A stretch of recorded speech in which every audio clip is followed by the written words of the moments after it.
નમસ્કાર, YNN ન્યૂઝમાં આપનું સ્વાગત છે। સમાચારમાં વાત કરીએ તો ડેસર તાલુકાના ખેડૂતોની પાવર ગ્રીડ ટાવર લાઇન સામે કલેક્ટર કચેરી ખાતે રજૂઆત કરવામાં આવી। વડોદરા જિલ્લાના ડેસર તાલુકામાંથી પસાર થતી પાવર ગ્રીડ ટાવર લાઇનને લઈને ખેડૂતોમાં ભારે રોષ જોવા મળ્યો છે। રાજુપુરા સહિત ડેસર તાલુકાના વિવિધ ગામોના ખેડૂતો કલેક્ટર કચેરીએ પહોંચ્યા હતા અને આવેદનપત્ર આપી ન્યાયની માંગ કરી હતી।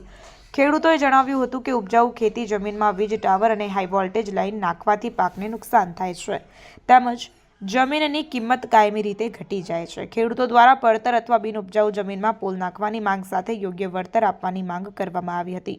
ખેડૂતોએ પ્રતિ વીજ થાંભલા પૂરતું વળતર, માસિક ભાડું અને પોલીસ દાદાગીરી બંધ કરવાની માંગ ઉઠાવી હતી। ખેડૂતોનું કહેવું છે કે જો તેમની માંગણીઓ નહીં સ્વીકારાય તો આગામી સમયમાં આંદોલન કરવાની ચીમકી પણ ઉચ્ચારવામાં આવી।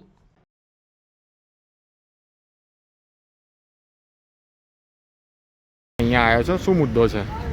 અમારે ખાસ મુદ્દો ડેસર તાલુકામાં લગભગ 70 ગામોની અંદર પાવર ગ્રીડની લાઈન આવે છે, જેને કારણે જે ખેડૂતોની જમીન જાય છે, જમીનના ટુકડા થાય છે, જમીનનું ડિવેલ્યુએશન થાય છે।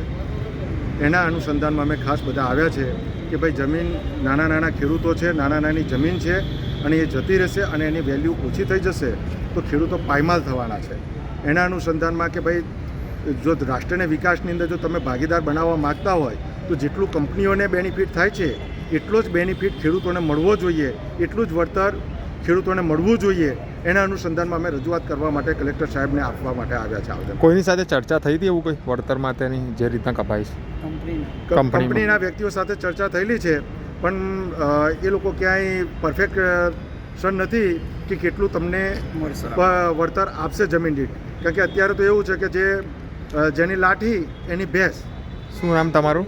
Sureshbhai Patel. Subscribe now and press the bell icon. Never miss an update.